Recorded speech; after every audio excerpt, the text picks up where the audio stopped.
ನಮಸ್ಕಾರ ವೀಕ್ಷಕರೇ, ದುನಿಯಾ ವಿಶೇಷ ಕಾರ್ಯಕ್ರಮಕ್ಕೆ ತಮಗೆಲ್ಲ ಆತ್ಮೀಯ ಸ್ವಾಗತ. ನಾನು ಅರವಿಂದ್. ಪ್ರತಿನಿತ್ಯ ನಮ್ಮ ದುನಿಯಾ ಕಾರ್ಯಕ್ರಮದಲ್ಲಿ ಒಂದು ಇಂಟ್ರೆಸ್ಟಿಂಗ್ ವಿಷಯವನ್ನು ಆಯ್ಕೆ ಮಾಡ್ಕೋತೀವಿ.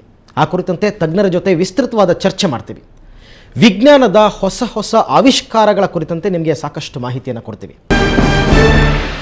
ಕ್ಯಾಲಿಫೋರ್ನಿಯಾ ವಿಶ್ವವಿದ್ಯಾಲಯದ ವಿಜ್ಞಾನಿಗಳು ಹೊಸ ಸಾಧನವೊಂದನ್ನು ಆವಿಷ್ಕರಿಸ್ತಾ ಇದ್ದಾರೆ.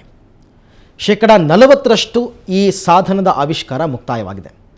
ಒಂದು ವೇಳೆ ಈ ಸಾಧನದ ಆವಿಷ್ಕಾರ ಯಶಸ್ವಿ ಆಯಿತು ಅಂತಲೇ ಇಟ್ಕೊಳ್ಳೋಣ, ಆವಾಗ ನಿಮ್ಮ ಮನಸ್ಸಿನಲ್ಲಿ, ನಿಮ್ಮ ಮೆದುಳಿನಲ್ಲಿ ಇರ್ತಕ್ಕಂಥ ಆಲೋಚನೆಗಳು ಏನು ಅಂತ ನೀವು ಬಾಯ್ಬಿಟ್ಟು ಹೇಳೋದೇ ಬೇಕಾಗಿಲ್ಲ. ಎಲ್ಲವನ್ನೂ ಕೂಡ ಆ ಮೆಷಿನ್ ಸಹಾಯದಿಂದಲೇ ನಾವು ಅರ್ಥಕೊಳ್ಬಹುದು. ಆವಾಗ ಈ ಬ್ರೈನ್ ಮ್ಯಾಪಿಂಗ್, ನಾರ್ಕೋ ಅನಾಲಿಸಿಸ್ ಈ ಯಾವುದರ ಅಗತ್ಯ ಕೂಡ ಇರೋದಿಲ್ಲ. ಹಾಗಾದರೆ ಏನು ಇದು ಸಾಧನ? ಮೈಂಡ್ ರೀಡಿಂಗ್ ಮಷಿನ್ ಅಂತಂದರೆ ಏನು? ಇದರ ಆವಿಷ್ಕಾರ ಹೇಗೆ ನಡೀತಾ ಇದೆ?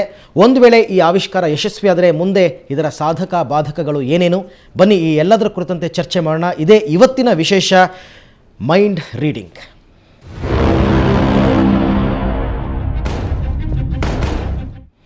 ಸೊ ಇದರ ಬಗ್ಗೆ ಚರ್ಚೆ ಮಾಡೋದಕ್ಕೆ ಇವತ್ತು ನಮ್ಮ ಜೊತೆ ಒಬ್ಬರು ಅತಿಥಿ ಇದ್ದಾರೆ. ಇವರು ಮಾನಸಿಕ ರೋಗ ತಜ್ಞರು, ಡಾಕ್ಟರ್ ರಘು ಅಂತ. ರಘು ಅವರೇ, ಕಾರ್ಯಕ್ರಮಕ್ಕೆ ತಮಗೆ ಸ್ವಾಗತ. ನಮಸ್ಕಾರ. ಸೊ ಏನಿದು ಮೈಂಡ್ ರೀಡಿಂಗ್ ಮಷೀನಿನ ಆವಿಷ್ಕಾರ ನಡೀತಾ ಇದೆ ಅಂತ ಸುದ್ದಿ ಬಂದಿದೆ. ಇದು ನಿಜನಾ? ಒಂದು ವೇಳೆ ನಿಜನೇ ಆದರೆ ಎಲ್ಲಿ ತನಕ ಬಂದಿದೆ ಇದರ ಇನ್ವೆನ್ಷನ್ ಅಂತ? ಮೈಂಡ್ ರೀಡಿಂಗ್ ಮೆಷಿನ್ ಕಂಡುಹಿಡಬೇಕು ಅಂತ ಅಗತ್ಯ ಇದೆ. ಓಕೆ.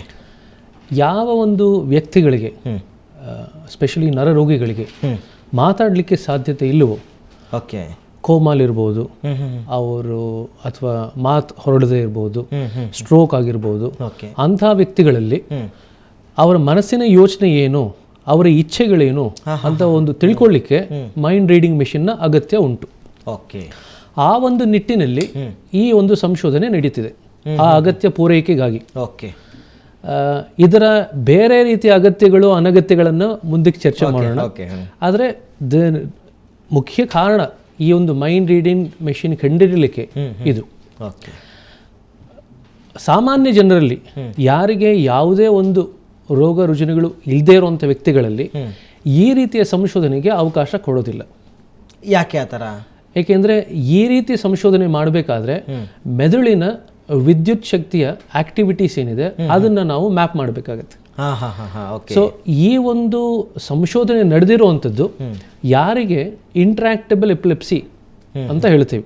ಅಂದರೆ ಯಾವುದೇ ಮಾತ್ರೆಗಳು, ಗುಳಿಗೆಗಳು ಕೊಟ್ಟರೂ ಕೂಡ ಎಪಿಲೆಪ್ಸಿ ಅನ್ನೋದು ಕಂಟ್ರೋಲಿಗೆ ಬರದೇ ಇದ್ದಾಗ ಅವರಿಗೆ ಏನು ಮಾಡ್ತಾರೆ ಅಂದರೆ, ಅವರ ಸ್ಕಲ್ನ ಓಪನ್ ಮಾಡಿ ಮೆದುಳಿಗೆ ಎಲೆಕ್ಟ್ರೋಡ್ಸ್ನ ಅಟ್ಯಾಚ್ ಮಾಡಿ, ಆ ಮೆದುಳು ಒಂದು ಆಪರೇಷನ್, ಸ್ಕಲ್ನ ಓಪನ್ ಮಾಡೋದು ಆಪರೇಷನ್. ಓಪನ್ ಮಾಡಿದ ನಂತರ ಆ ಮೆದುಳನ್ನ ಏಸೆಪ್ಟಿಕ್ ಪ್ರಿಕಾಷನ್ಸ್ ಅಂತ ಹೇಳ್ತೀವಿ, ಯಾವುದೇ ರೀತಿ ಇನ್ಫೆಕ್ಷನ್ ಆಗದೇ ಇರೋಂಗೆ ನೋಡಿಕೊಂಡು ಎಲೆಕ್ಟ್ರೋಡ್ಸ್ನೆಲ್ಲ ಅಟ್ಯಾಚ್ ಮಾಡಿ ಯಾವ ಒಂದು ಭಾಗದಿಂದ ಅವರಿಗೆ ಈ ಎಪಿಲೆಪ್ಸಿ ಉತ್ಪತ್ತಿ ಆಗ್ತಾ ಇದೆ ಅಂತ ಕಂಡುಹಿಡಲಿಕ್ಕೆ ಪ್ರಯತ್ನ ಪಡ್ತಾರೆ. ಕಂಡುಹಿಡಲಿಕ್ಕೆ ಪ್ರಯತ್ನ ಪಟ್ಟಾಗ ಯಾವ ಭಾಗದಿಂದ ಇದು ಉತ್ಪತ್ತಿ ಆಗ್ತಿದೆ ಅಂತಿದ್ರೆ ಅಲ್ಲಿ ಆಪರೇಷನ್ ಮಾಡಿದಾಗ ಈ ಎಪಿಲೆಪ್ಸಿ ಕಡಿಮೆ ಆಗುವಂಥ ಸಾಧ್ಯತೆ ಉಂಟು. ಆ ಒಂದು ರೋಗಿಗಳಲ್ಲಿ ಈ ಸಂಶೋಧನೆ ನಡೆದಿದೆ. ಸಂಶೋಧನೆ ಮಾಡಿದವರು ಕೂಡ ಇದು ಎಷ್ಟು ಮಟ್ಟಿಗೆ ಫಲಕಾರಿಯಾಗುತ್ತೆ ಅಂತ ಡೌಟ್ನಲ್ಲಿ ಇದ್ರು. ಆದರೆ ಆ ಸಂಶೋಧನೆ ಬಗ್ಗೆ ಒಂದು ಸ್ವಲ್ಪ ಡೀಟೇಲ್ಸ್ ಹೇಳ್ತೀನಿ. ಹೇಳಿ. ನಾವು ಮಾತಾಡಿದಾಗ ಮೆದುಳಿನ ಒಂದು ಭಾಗ ಆಕ್ಟಿವೇಟ್ ಆಗುತ್ತೆ, ಅದನ್ನು ರಿಸೀವ್ ಮಾಡ್ಕೊಳ್ಳುವಂಥ ಭಾಗ, ಸ್ವೀಕರಿಸುವಂಥ ಭಾಗ. ಅದಕ್ಕೆ ನಾವು ಜನರಲಿ ಟೆಂಪರಲ್ ಲೋಬ್ ಅಂತ ಹೇಳ್ತೀವಿ. ಸೊ ಈ ಸಂಶೋಧನಾಕಾರರು ಏನು ಮಾಡಿದ್ರು ಅಂದರೆ, ಆ ಯಾವ ಒಂದು ಭಾಗದಲ್ಲಿ ಮೆದುಳಿನ ಆಕ್ಟಿವಿಟೀಸ್ ಇರುತ್ತೋ ಆ ಒಂದು ಭಾಗಕ್ಕೆ ಎಲ್ಲ ಎಲೆಕ್ಟ್ರೋಡ್ಸು ಅಟ್ಯಾಚ್ ಮಾಡಿದರು. ನಂತರ ಏನು ಮಾಡಿದ್ರು, ಈ ರೋಗಿಗಳಿಗೆ ಕೆಲವು ರೀತಿಯ ಪದಗಳನ್ನು ಉಚ್ಚಾರಣೆ ಮಾಡಿದರು. ಉಚ್ಚಾರಣೆ ಮಾಡಿದಂಥ ಪರಿಸ್ಥಿತಿಯಲ್ಲಿ different parts of the brain, ಅಂದರೆ ಮೆದುಳಿನ ಬೇರೆ ಬೇರೆ ಭಾಗಗಳು ಆಕ್ಟಿವೇಟ್ ಆಗುತ್ತೆ. ಆ ಆಕ್ಟಿವೇಟ್ ಆದಾಗ ಯಾವ ಯಾವ ಭಾಗಗಳು ಎಷ್ಟರ ಮಟ್ಟಿಗೆ ಆಕ್ಟಿವೇಟ್ ಆಗಿದೆ ಅಂತ ಮ್ಯಾಪ್ ಮಾಡಿದರು. ನಂತರ ಒಂದು ಕಂಪ್ಯೂಟರ್ ಪ್ರೋಗ್ರಾಮ್ ಬರೆದರು. ಕಂಪ್ಯೂಟರ್ ಪ್ರೋಗ್ರಾಮ್ ಬರೆದ ನಂತರ ಇದೇ ರೀತಿಯ ಮ್ಯಾಪಿಂಗ್ ಬರುವಂಥ ಪಕ್ಷದಲ್ಲಿ ಆ ಕಂಪ್ಯೂಟರು ಯಾವ ಒಂದು ಪದ ಉಚ್ಚಾರಣೆ ಮಾಡುತ್ತೆ, what is the likelihood that it's going to repeat the same words. ಅವರ ಪ್ರಕಾರ ಒಂದು 60% ಭಾಗ ಆ ಕಂಪ್ಯೂಟರು ಕರೆಕ್ಟಾಗಿ ಇವರು ಉಚ್ಚಾರಣೆ ಮಾಡಿದಂಥ ಪದಗಳನ್ನ ಉಚ್ಚಾರಣೆ ಮಾಡುತ್ತೆ. ಇಫ್ ನಾಟ್, ಹೇಗೆ ಎಕ್ಸಾಂಪಲ್ ಹೇಳ್ಬೋದಾ? ಈಗ ಫಾರ್ ಎಕ್ಸಾಂಪಲ್ ಡೌಟ್ ಅಂತ ಒಂದು ಪದ. ಡೌಟ್ ಅಂತ ನಾನು ನಿಮ್ಗೆ ಹೇಳಿದಾಗ ಅದು ಮೆದುಳಿನ ಈ ಭಾಗಕ್ಕೆ ಹೋಗುತ್ತೆ, ಟೆಂಪರಲ್ ಲೋಬಿಗೆ ಹೋಗುತ್ತೆ. ಓಕೆ, ಅಲ್ಲಿ you hear the sound and you receive it. Okay, ಮೆದುಳಿನ ಆ ಭಾಗ ಆಕ್ಟಿವೇಟ್ ಆಗುತ್ತೆ. ಓಕೆ, ಅಂದ್ರೆ ಒಂದೊಂದು ಪದ ಒಂದೊಂದು ಭಾಗಕ್ಕೆ ಹೋಗುತ್ತೆ ಅಂತ ನೀವು ಹೇಳ್ತಾ ಎಲ್ಲ ಪದಗಳು ಕೂಡ ಮೆದುಳಿನಲ್ಲಿ ಡಿಫ್ರೆಂಟ್ ಭಾಗಗಳನ್ನ ಡಿಫ್ರೆಂಟ್ ಪ್ಯಾಟರ್ನ್ಸ್ ದಲ್ಲಿ ಆಕ್ಟಿವೇಟ್ ಮಾಡುತ್ತೆ. ಓಕೆ, ಸೊ ಆ ಪ್ಯಾಟರ್ನ್ ನಾವು ಕಂಪ್ಯೂಟರ್ ಮಾಡಲಿಕ್ಕೆ ಕೊಟ್ಟಾಗ ಆ ಕಂಪ್ಯೂಟರ್ ಮಾಡಲು ಈ ಯಾವ ಪದ ಉಚ್ಚಾರಣೆ ಆಗಿರ್ಬೋದು ಅಂತ ಒಂದು ನಿಮಗೆ ಪದ ಕೊಡುತ್ತೆ. ಓಕೆ, ಫಸ್ಟ್ ಅಟೆಂಪ್ಟ್ನಲ್ಲೇ ಅದು ಸಕ್ಸಸ್ಫುಲ್ ಆದರೆ ಅದು ನೀವು ಸರಿಯಾಗಿ ಬಂದಿದೆ ಅಂತ ಸ್ವೀಕಾರ ಮಾಡ್ತೀರಾ. ಬಟ್ ಕಂಪ್ಯೂಟ್ರು 2-3 ಅಟೆಂಪ್ಟ್ ತಗೊಂಡ್ರೆ ಆ ಪದನ ಸರಿಯಾಗಿ ಕಂಡುಹಿಡಲಿಕ್ಕೆ, ಅವಾಗ you don't take that into consideration. Okay, so ಇಲ್ಲಿ ಏನಾಗಿದೆ ಅಂದರೆ 60% ಭಾಗದಲ್ಲಿ computer was able to guess ಇಂಥ ಪದಗಳೇ ಇಂಥ ಜಾಗಕ್ಕೆ ಹೋಗ್ತಾ ಇದೆ. ಇದು ಬರೀ ಗೆಸ್ ಆಗಿರಬಾರ್ದು ಅನ್ನೋ ದೃಷ್ಟಿನಲ್ಲಿ ಅವ್ರೇನ್ ಮಾಡಿದ್ರು ಅಂದ್ರೆ ಕೆಲವು ನಿಖರವಾದ ಅರ್ಥಬದ್ಧವಾದ ಪದಗಳನ್ನ ಕೊಟ್ಟರು. ಓಕೆ, ಇನ್ ಕೆಲವು ಅರ್ಥ ಇಲ್ಲದೆ ಇರುವಂತ ಪದಗಳನ್ನು ಕೊಟ್ಟಿದ್ದಾರೆ. ಓಕೆ, ಅರ್ಥ ಇಲ್ಲದೆ ಇರುವಂತ ಪದಗಳಲ್ಲಿ ನೀವು ಕಂಪ್ಯೂಟರ್ ಗೆಸ್ ಮಾಡುತ್ತೆ ಅಂತ ಎಕ್ಸ್ಪೆಕ್ಟ್ ಮಾಡಬಾರ್ದು. ಓಕೆ, ಸೊ ಇಲ್ಲಿ ಏನಾಗ್ತಿದೆ ಅಂದ್ರೆ ಇಲ್ಲಿ 2 ಪ್ರಕ್ರಿಯೆಗಳು ಉಂಟು. ಒಂದು, ಮೆದುಳಿನಲ್ಲಿ ಆಗದಿರುವಂತ ವಿದ್ಯುತ್ ಶಕ್ತಿಯ ಪ್ಯಾಟರ್ನ್ಸ್ ಏನಿದೆ, ಆಕ್ಟಿವಿಟೀಸ್ ಏನಿದೆ, ಅದನ್ನ ಮ್ಯಾಪ್ ಮಾಡುವಂಥದ್ದು ಮೊದಲನೇ ಸ್ಟೇಜ್. ಓಕೆ, ನಂತರ ನೀವು ಯಾವ ಒಂದು ಕಂಪ್ಯೂಟರ್ ಪ್ರೋಗ್ರಾಮ್ ಬರೆದಿರ್ತೀರಿ ಆ ಪ್ರೋಗ್ರಾಮ್ ಮುಖಾಂತರ ಇದು ಯಾವ ಪದ ಅಂತ ಕಂಡುಹಿಡಿಯುವಂತ ನಿಟ್ಟಿನಲ್ಲಿ. ಆದರೆ ಇದಕ್ಕೆ ಎಲ್ಲದಕ್ಕೂ ಬುನಾದಿ ಈ ಪೇಷಂಟ್ಸು ತಮಗೆ ತಾವೇ ಈ ಒಂದು ಸಂಶೋಧನೆಯಲ್ಲಿ ಭಾಗವಹಿಸ್ತೀವಿ ಮತ್ತು ಪೂರ್ಣವಾಗಿ ಸಹಕರಿಸ್ತೀವಿ ಅಂತ ಹೇಳಿರೋದು. ಸೊ ಇದು ಪ್ರಾಯಶಃ 1 ಅಥವಾ 2ನೇ ಸ್ಟಡಿ. ಇಂಥ ಒಂದು ಸ್ಟಡಿನಲ್ಲಿ ಈ ರೀತಿ ಪೂರ್ತಿ ಕೋಆಪರೇಷನ್ ಇಂದ 60% ಚಾನ್ಸ್ ಸಿಕ್ಕಿರುವಂಥದ್ದು. ಓಕೆ, ಅಂದ್ರೆ ಈಗಲೂ ಕೂಡ ಆ ಕಂಪ್ಯೂಟರ್ ಪ್ರೋಗ್ರಾಮ್ ಏನಿದೆ, ಆ ಒಂದು ಆಲ್ಗೋರಿದಮ್ ಅಂತ ಹೇಳ್ತೀವಿ. ಯಾವುದೇ ಕಂಪ್ಯೂಟರ್ ಪ್ರೋಗ್ರಾಮ್ ಬರೀಬೇಕಾದ್ರೆ ಒಂದು ಆಲ್ಗೋರಿದಮ್ ಇರುತ್ತೆ. ಹೌದು, ಆ ಆಲ್ಗೋರಿದಮ್ ಇನ್ನೂ ಪರ್ಫೆಕ್ಟ್ ಆಗಿಲ್ಲ. ಪ್ರಾಯಶಃ ಇನ್ನೂ ಸಂಶೋಧನೆ ಮುಂದುವರಿದ್ರೆ ಆ ಆಲ್ಗೋರಿದಮ್ ಸಾಕಷ್ಟು ಮಟ್ಟಿಗೆ ಬೆಟರ್ ಆಗುತ್ತೆ. ಬೆಟರ್ ಆದಾಗ ಈ ರೀತಿಯ ಮೆಷಿನ್ ಬರುವಂತ ಸಾಧ್ಯತೆ ಉಂಟು. ಆದರೆ ಎಷ್ಟು ವರ್ಷಗಳಾಗುತ್ತೆ ಈಗಲೇ ಹೇಳಲಿಕ್ಕೆ ಕಷ್ಟ ಆಗುತ್ತೆ. ಇಲ್ಲಿ ರಿಪೋರ್ಟ್ನಲ್ಲಿ ಇನ್ನೂ ಒಂದು ಕೊಟ್ಟಿದ್ದಾರೆ. ಏನಂದರೆ ಫಸ್ಟ್ 20 ಇಯರ್ಸ್ ತನಕ ಈ ಸೈಂಟಿಸ್ಟ್ಗಳು ಈ ಎಕ್ಸ್ಪೆರಿಮೆಂಟನ್ನು ಪ್ರಾಣಿಗಳ ಮೆದುಳಿನ ಮೇಲೆ ಮಾಡಿದ್ರಂತೆ. ಆದರೆ ಅದು ಅವರಿಗೆ ಸಕ್ಸಸ್ಫುಲ್ ಆಗಿಲ್ಲ. ಯಾಕೆಂತಂದರೆ ಈಗ ಪ್ರಾಣಿಗಳು ನಮ್ಮ ಪದಗಳನ್ನು, ನೀವು ಹೇಳಿದ್ರಲ್ಲ ಕೆಲವು ವರ್ಡ್ಸ್ಗಳನ್ನ ಆ ಬ್ರೈನ್ ಡಿಕೋಡ್ ಮಾಡುತ್ತೆ ಅಂತ, ಮಾಡಿಲ್ಲ. ನಮ್ಮ ಪದಗಳು ಪ್ರಾಣಿಗಳ ಮೆದುಳಿಗೆ ಅರ್ಥ ಆಗಿಲ್ಲ. ಹಾಗಾಗಿ ಅದನ್ನು ಅವ್ರು ಕಂಪ್ಲೀಟಾಗಿ ಬಿಟ್ಬಿಟ್ಟು ಈಗ ಮನುಷ್ಯರ ಮೇಲೆ ಪ್ರಯೋಗವನ್ನು ಮಾಡೋದಕ್ಕೆ ಶುರು ಮಾಡಿದ್ದಾರೆ. ಇದು ಅಂದರೆ ಇದು ಹೇಗೆ ಆಪರೇಷನ್ ಮಾಡಿ ಇದನ್ನು ಮಾಡಬೇಕಾ ಹೇಗೆ ಅಂತ?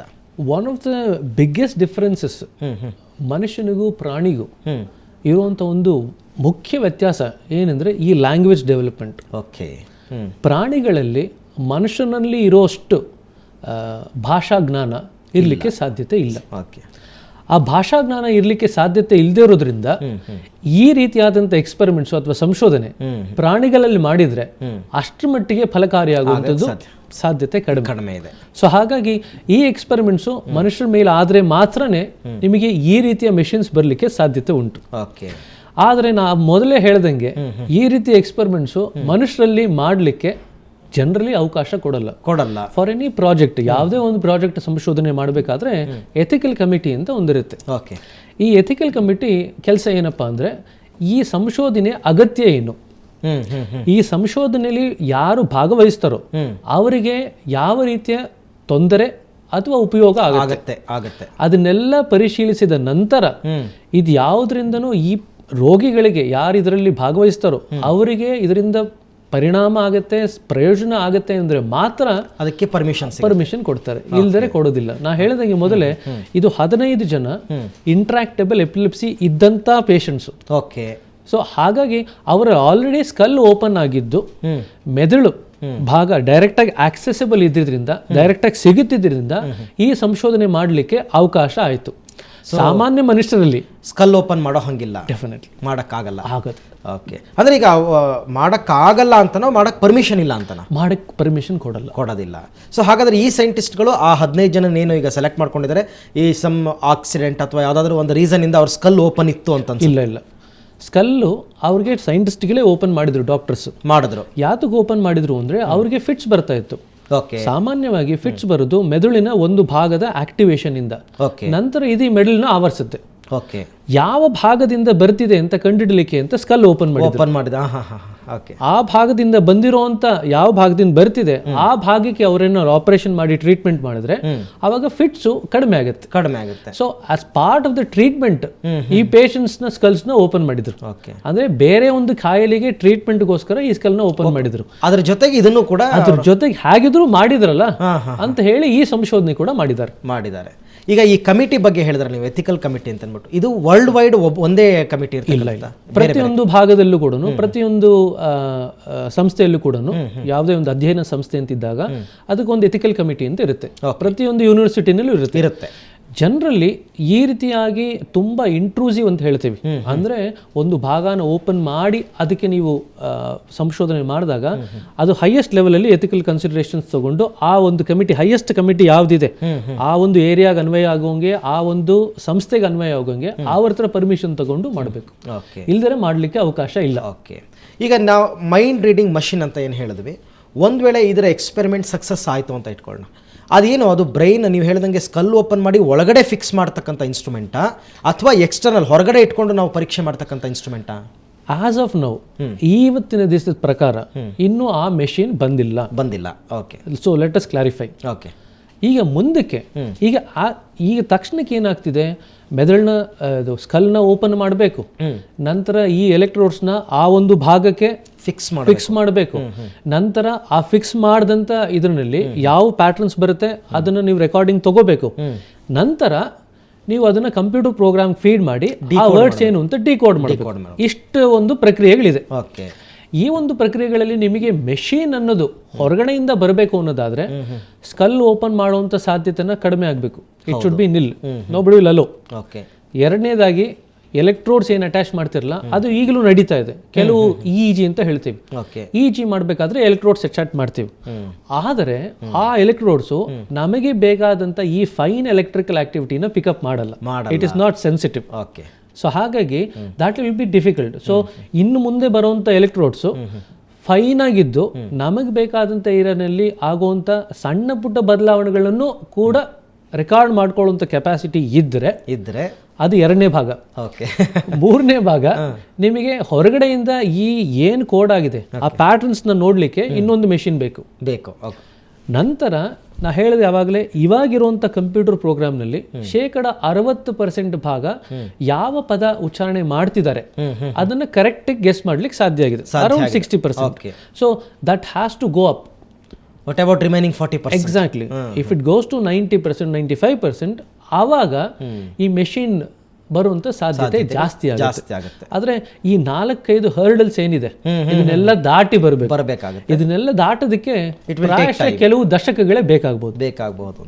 ಬಹಳ ಇಂಟ್ರೆಸ್ಟಿಂಗ್ ಆಗಿದೆ ವೀಕ್ಷಕರೇ. ಏನಂತಂದ್ರೆ ನಮ್ಮ ಮೆದುಳಿನಲ್ಲಿ, ಯಾಕೆಂದರೆ ಯಾರಿಗದು ಉಪಯೋಗ ಆಗುತ್ತೆ ಅಂತ ಅಂದ್ಬಿಟ್ಟು ಡಾಕ್ಟರ್ ರಘು ಅವರು ಆಗಲೇ ಹೇಳಿದ್ರು, ಯಾರಿಗೆ ಮಾತಾಡೋದಕ್ಕಾಗದೇ ಇರತಕ್ಕಂಥದ್ದು, ಕೋಮಾ ಸ್ಟೇಜ್ನಲ್ಲಿ ಇರ್ತಕ್ಕಂಥದ್ದು, ಅಥವಾ ಫಿಟ್ಸ್ ಬರ್ತಕ್ಕಂಥವ್ರು, ಸ್ಟ್ರೋಕ್ ಹೊಡೆದಿರ್ತಕ್ಕಂಥವ್ರು, ಇವ್ರ ಮನಸ್ಸಿನಲ್ಲಿ ಏನಿದೆ, ಇವ್ರ ಬ್ರೈನ್ನಲ್ಲಿ ಏನಿದೆ, ಏನು ಆಲೋಚನೆಗಳು ಬರ್ತಾ ಇದೆ ಅಂತಕ್ಕಂಥದ್ದನ್ನು ತಿಳ್ಕೊಳ್ಳೋದಕ್ಕೋಸ್ಕರ ಮೈಂಡ್ ರೀಡಿಂಗ್ ಮಷಿನ್ ಅಂತಕ್ಕಂಥದ್ರ ಬಗ್ಗೆ ಆವಿಷ್ಕಾರ ನಡೀತಾ ಇದೆ. ಇದರ ಬಗ್ಗೆ ಮತ್ತಷ್ಟು ಮಾಹಿತಿಯನ್ನು ಡಾಕ್ಟರಿಂದ ತಿಳ್ಕೊಳ್ಳೋಣ. ಅದಕ್ಕೂ ಮುನ್ನ ಒಂದು ಪುಟ್ಟ ಬ್ರೇಕ್.